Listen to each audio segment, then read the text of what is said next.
Hi, it's Chris with Implied Music. I'm here with another Porch Talk, and I've come recently from a weekend of seeing a couple of shows of Mark Morris's dance company perform Pepperland, a version of Sgt. Pepper's with rearranged music and some new music by the great pianist and composer, arranger, teacher, Ethan Iverson.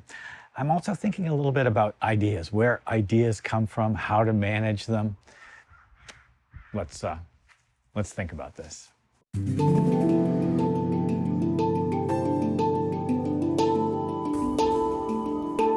think a lot of you already know that I spent a good deal of time as a dance accompanist. First in college and then, off and on over the years. I guess I'm most proud of the dance for Parkinson's accompaniment that I do now, but I was also principal pianist for the School of Boston Ballet for a bunch of years when I lived in Boston. And the dance and theatrical composing that I do has been a really important part of my work. And when you're working in other mediums like dance, film, theater, the demands on the composer are pretty substantial. You have to generate new ideas all the time, keep coming up with themes, with arrangements, with rearrangements of those same themes. It's challenging. Well, Pepperland was originally done for the 50th anniversary of the album in Liverpool, and they somehow got rights to take the music and rearrange it for these dancers. Now, Morris's modern dance company is exceptional. You may be familiar with his version of the Nutcracker, the Hard Nut, but there are beautiful, beautiful dances set to Handel and tons of other music as well. And he's notable in that he uses live music all the time. I first met Ethan Iverson when Ethan was the music director for the company. A few years later, he left to form the Bad Plus, one of the kind of great seminal, I want to say jazz, but it's kind of like a jazz, rock, power pop piano trio. Bad Plus still exists, but Ethan's left and is working on his own. And if you don't know his work, his writing on Substack, his teaching at New England Conservatory, or his, performing really now all over the world. And he's really a cat worth getting to know. And I count myself lucky that I know him a little bit. So Ethan's taken this music from Sgt. Pepper's and created new versions of it for an ensemble that was striking. And this was my experience of it years ago when I first saw the piece was the same. We've got a singer handling the lyrics for, maybe half a dozen of the songs off the album.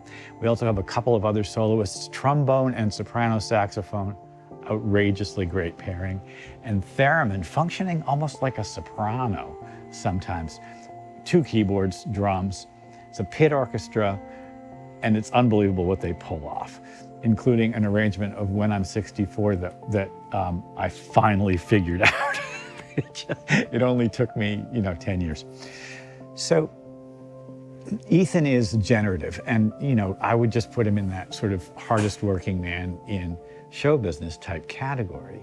And it makes me think of, and yet I also recognize that he is an exceptional talent of the highest artistry and fully genius. And I'm going to put Morris's choreography and Mark there as a mover when he was still dancing a lot as well.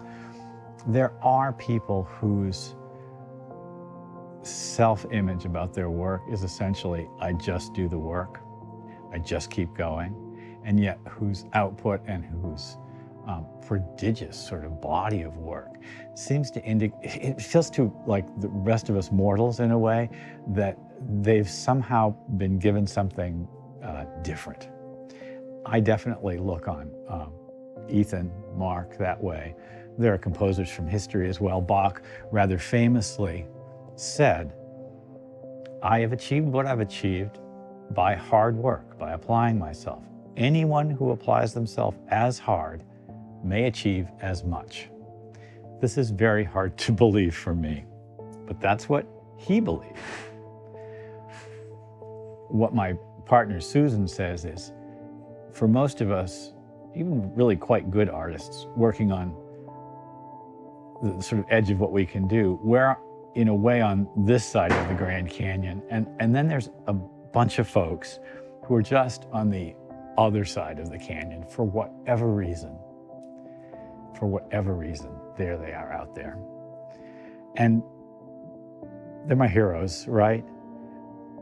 I really shouldn't compare myself to them.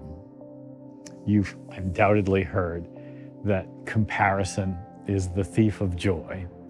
And comparison is about judgment, right? And of course, judgment, discernment is a crucial part of our artistry. There's no question that we have to have an opinion about what we're doing. And yet we have to be I certainly remind myself of this all the time.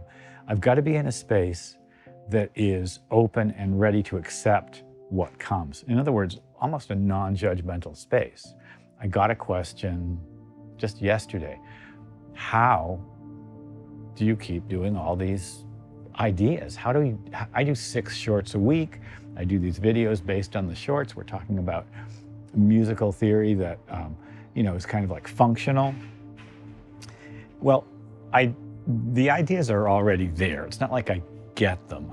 I just kind of like ask, I open up the space in a way, and they're delivered. I guess the work for me, and I guess the short answer is, I get that stuff by not judging it. What if you don't judge what you're doing? You've undoubtedly heard the expression, first thought, best thought. And that's easy to say, but it's hard to do. And maybe it isn't even really a thought. Maybe it's an impulse, right? I mean, the truth is, what I do when I sit down to write these shorts, just as an example, is I try something, and then I do the next thing, and then I do the next thing. And those next things can be very close together, and suddenly there's a chord progression or an instrumental form, and that instrumental form suggests a melody. And I don't battle it, I just let it happen. When you're teaching young people or raising your children, you may have an idea about who you want them to be.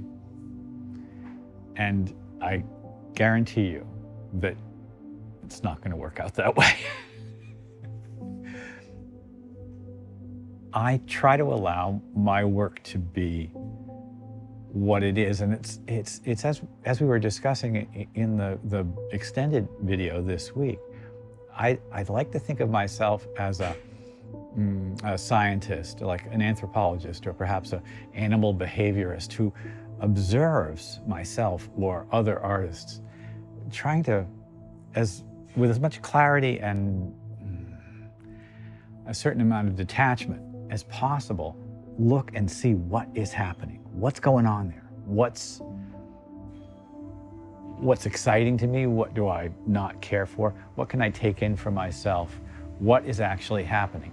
Can I see what's going on? Can I see what's so without judgment? Can I accept myself, what's true about myself, without judgment? And then from that place, move forward. I don't think I'm going to ever be one of those artists on the other side of the Grand Canyon. I see myself as a craftsman, as generative, but kind of normally so. I do recognize that I'm stubborn and a hard worker, and maybe that's my greatest virtue. And I hope that you can apply some of this scientific perspective to yourself, to your own work, to the work of those who you really admire. Because accepting yourself and accepting the things you actually enjoy becomes the foundation for building, what I hope will be something that's uniquely yours. I always kind of wind up saying this at the end, but there's a real need for individual, diverse voices in the arts right now. And I hope that you'll find a way to make your voice heard. Yeah. Well, listen, I hope this has been useful. As I always ask, like and subscribe and ding the bell for, announcements when I do my videos, but you know, I have a pretty regular schedule. I'm a regular sort of person, doing things every week. And we're talking about music theory. We're talking about ideas around music. I want to know what's on your mind. So drop me a comment too. I'll see you next time.